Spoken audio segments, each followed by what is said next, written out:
What's up mga tol, di Aspire nga pala no. Bali, nandito na yung items natin, yung mga triangle natin. Dumating na. Actually, matagal na siyang dumating sa akin. Bali, may ginawa lang sa items para mas quality na. Bali, meron tayo ditong King Kong, kabase, tsaka tuna. Bali, yung King Kong natin, may regular tayo. King Kong regular. Tapos King Kong DK. Ayan. Mamaya titimbangin natin to. Tapos kabase. Saka tuna. Yan.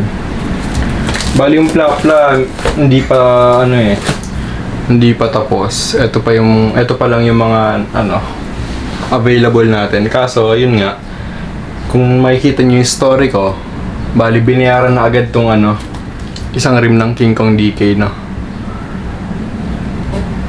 Pero hindi pa naman natin napapadala, kaya ayan, bablog muna natin. Tapos meron din ako ditong mga sample ng items natin. Ito sa plapla natin, ayan. Hindi ko sure kung makikita kung malinaw, ayan. Tapos King Kong,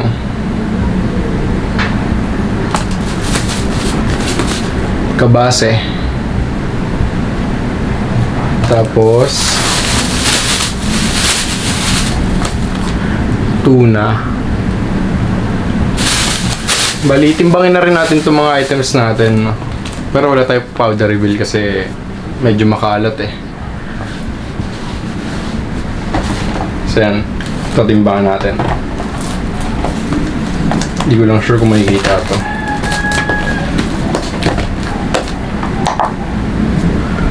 Kita ba?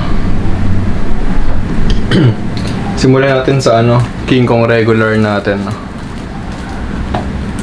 Ay, ayan. So ayun, 541. Tapos sa King Kong DK naman natin 651. Ayan.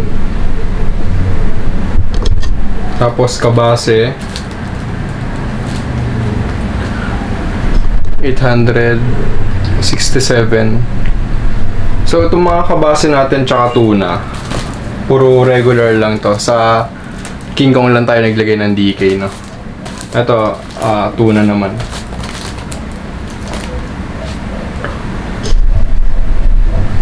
Yan, 1.8 kilo. So ayun, puro regular lang to mga tol, kung makikita nyo. Medyo mabibigat nga, no? So price na rin natin para alam ng mga kapanood. So sa King Kong regular natin, 250 per cube. Tapos sa DK naman natin, ayan, 350 per cube. Sa kabase, 500 per cube. Ayan.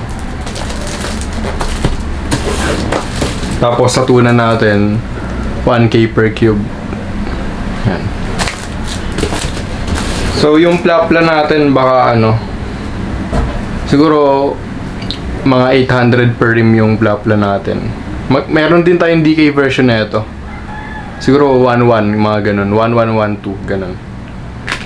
Check na rin natin timbang yan ng mga pa isa-isang piraso natin na items. Ito King Kong. Yan, 51 grams. Kabase 81. Tuna natin 174 grams.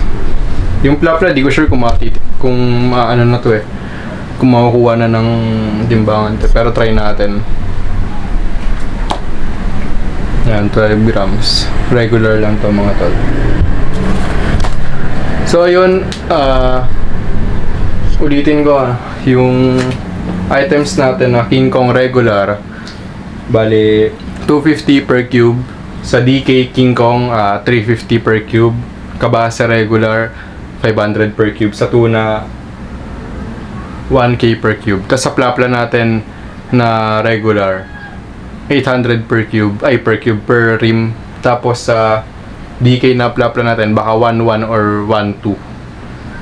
Ayun, more or less lang na presyo yun. Pero wala pa tayong final na price doon sa DK natin na plapla. Bali yun lang, mga available na lang natin ngayon. Ayan, tuna, kabase, tsaka King Kong regular. Sa King Kong DK nakuha na agad binayaran na sa akin. Tapos sa regular naman, bali 15 cubes to, bali nabayaran na rin yung dalawa. Bali 13 cubes na lang tong regular natin. Tapos sa kabase pala, naka-reserve na yung 2 cube. Sa tuna, naka-reserve na yung 1 cube. Bali, ayun na lang available. 1 cube ng tuna, tapos 3 sa kabase. Tapos sa regular, madami pa. 13 cubes pa. Ayun. So yun mga tol, PM lang kayo kapag may mga trip kayong items dito.